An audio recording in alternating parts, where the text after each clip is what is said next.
একদিন এক শিয়াল খাবারের খোঁজে বনের পথে চলতেছিল। চলতে চলতে সে এক হরিণকে দেখতে পেল।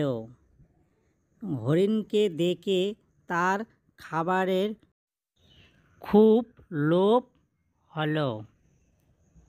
শিয়াল বলিল, হরিণটি তো খুব হৃষ্টপুষ্ট, এর মাংস খাওয়ার জন্য একটি ফন্দি বের করা লাগবে। সে ধীরে ধীরে চলল হরিণের কাছে।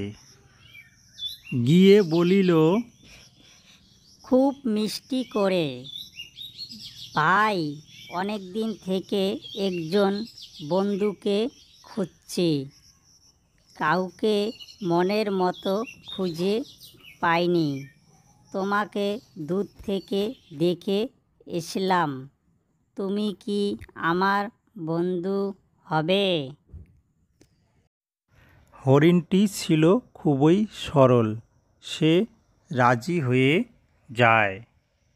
শিয়ালকে বলে, তুমি যখন আমাকে বন্ধু ভেবে ঠিক করে ফেলেছ, ঠিক আছে, আমার আর কোনো অমত নেই, তুমি আজ থেকে আমার বন্ধু।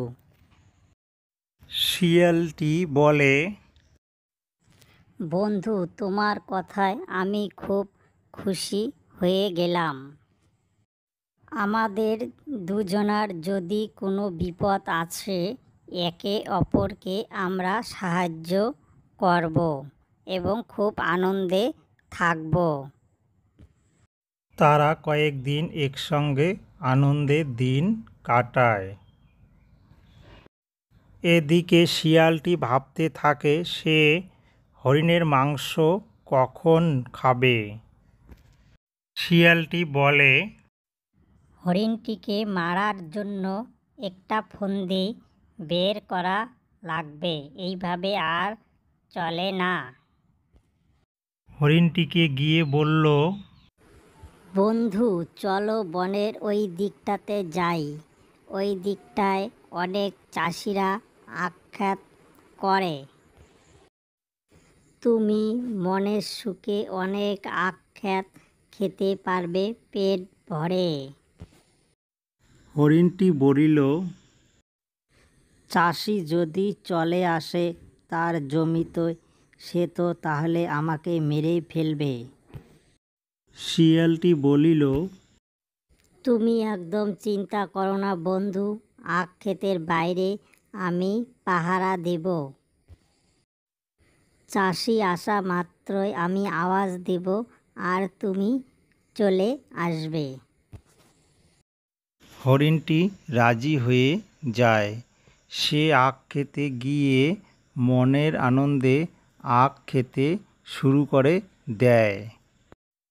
মনে মনে ভাবতে থাকে, শিয়াল আমার খুব উপকারী বন্ধু।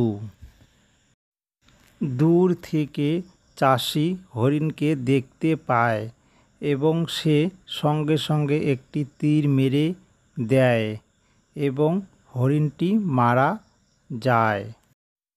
কুজনকে কখনো বিশ্বাস করতে নেই।